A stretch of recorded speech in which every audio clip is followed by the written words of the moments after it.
Pregnancy असो, बाळंतपण असो, menopause असो, आमच्या शरीरात बदल घडत असतो सर, पण आमच्या कामात आणि रुटीनमध्ये काहीच बदलत नाही. एक बाई 24 तासात किती वेगवेगळी कामं करते हे पाहिलत ना तरी डोळे पांढरे पडतील तुमचे मिस्टर खानोलकर.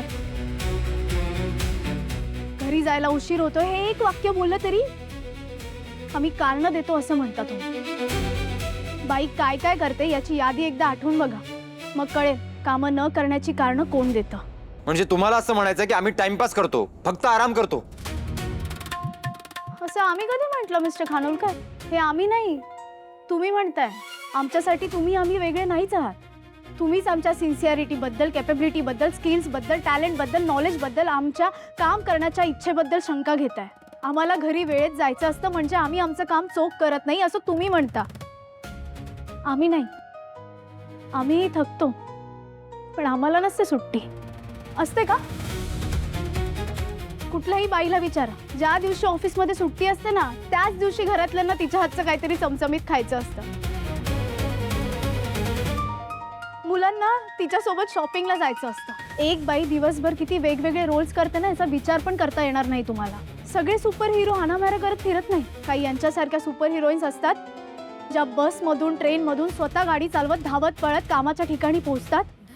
ऑफिसचं काम करता करता घर सुद्धा सांभाळतात. एक बाई एका दिवसात जेवढी कामं करते ना तेवढी कामं तुम्ही पुरुष करून दाखवा. एक दिवस फक्त, जास्त नाही. मग सांगा आम्ही कारण देतो का रियालिटी सांगतो? एक बाई काय काय करते हे असं सांगून नाही समजणार तुम्हाला.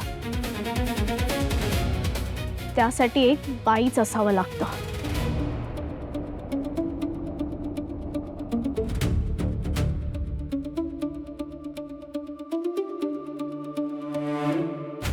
जायला सांग यांना.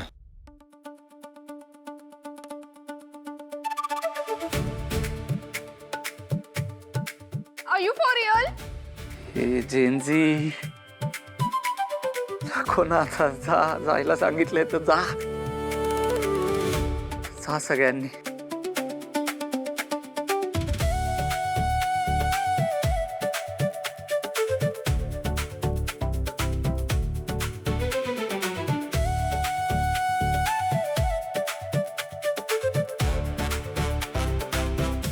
अरे यार कम ऑन.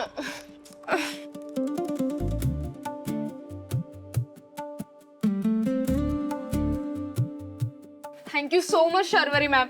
तुम्हाला ना माझ्याकडून पार्टी, पण आज नको, it's too late now. Actually thank you so much Sharvari. तू आज जे बोललीस ना ते मी कधीच बोलू शकले नसते. हे सगळं ना माझ्या मम्मी पप्पांमुळे. त्यांनी मला एक गोष्ट शिकवली, घाबरायचं नाही. जिथे चुकीचं आहे ना तिथे बोलायचं. आपण घाबरलो ना की आपल्याला जास्त घाबरवतात. मी बोलते आणि बोलणारच. जिथे गरज आहे तिथे तर नक्कीच बोलणार. नाईस. थँक्यू. बटन दाब. हो.